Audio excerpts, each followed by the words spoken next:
Sabe aquela história de uma fome de proporções bíblicas? Pois é.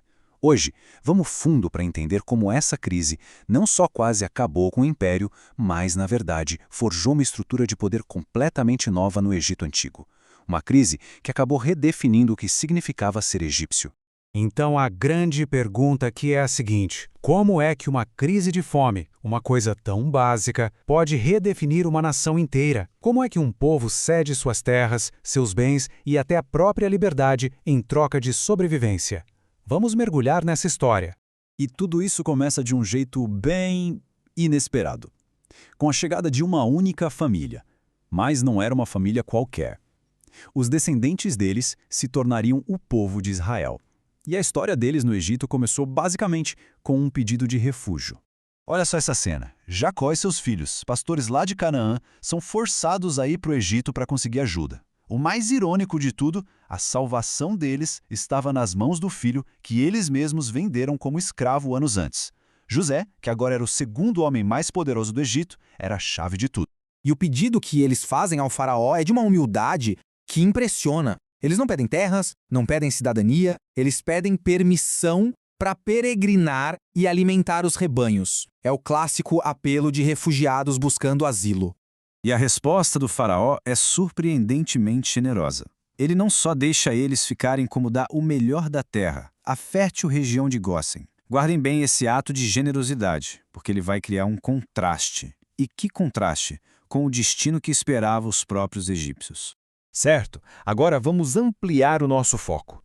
Enquanto a família de Jacó está lá, segura e próspera, o resto do Egito e as terras vizinhas estão enfrentando uma catástrofe gigantesca. A fonte diz que a fome era muito grave, uma calamidade que fez a terra desfalecer. Graças à previsão de José, o Egito tinha comida estocada. Só que não era de graça não, hein? José começou a vender o alimento e, em pouquíssimo tempo, todo o dinheiro do Egito e das nações vizinhas foi parar direto nos cofres do faraó. E claro, uma hora o dinheiro acabou. É aqui que o desespero do povo se torna real, palpável. Eles vão até José e falam na lata: o nosso dinheiro acabou, a gente vai morrer, o que a gente faz agora? A resposta de José não é um ato de caridade, mas sim o começo de um plano muito bem calculado. Uma série de negociações passo a passo que iriam redesenhar completamente o mapa do poder e da propriedade em todo o Egito. O plano se desenrola em 3 fases bem claras. Primeiro, o dinheiro.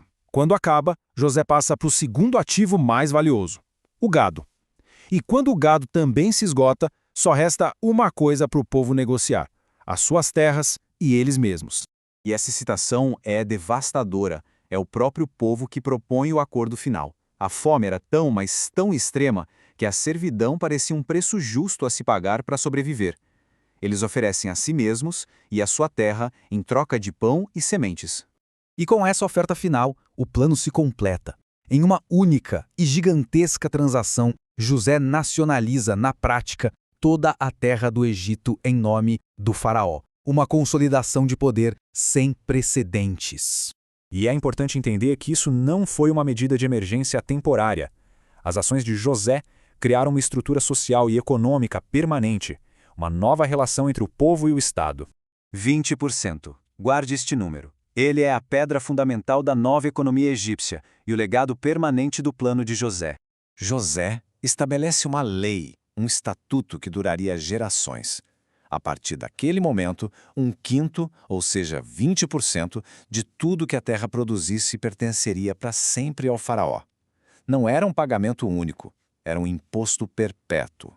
A transformação é brutal quando a gente coloca lado a lado. Antes da fome, os egípcios eram cidadãos livres, donos das suas terras. Depois, se tornaram servos na sua própria nação, com o faraó como o único dono de tudo e o imposto de 20% como obrigação para sempre. Então, o ponto central é esse. O faraó agora é o dono de tudo. O povo é realocado, talvez para quebrar os laços com suas terras ancestrais, e depende do Estado para ter sementes para trabalhar. E tem uma exceção notável a essa nova ordem: a classe sacerdotal. As terras deles não foram tocadas porque eles já recebiam o seu sustento direto do faraó. E isso nos leva de volta ao ponto de partida. Enquanto a nação egípcia passava por essa reestruturação massiva, o que aconteceu com a família de Jacó, os imigrantes que se estabeleceram em Gósen?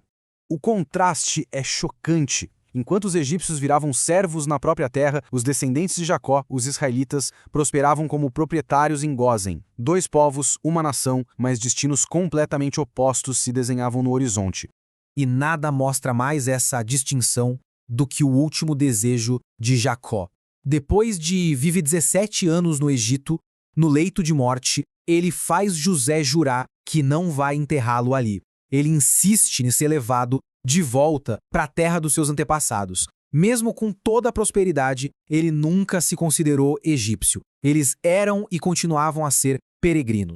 E a gente termina com uma pergunta. José salvou o Egito da fome? Sem dúvida. Mas o preço foi a liberdade e a propriedade do seu povo.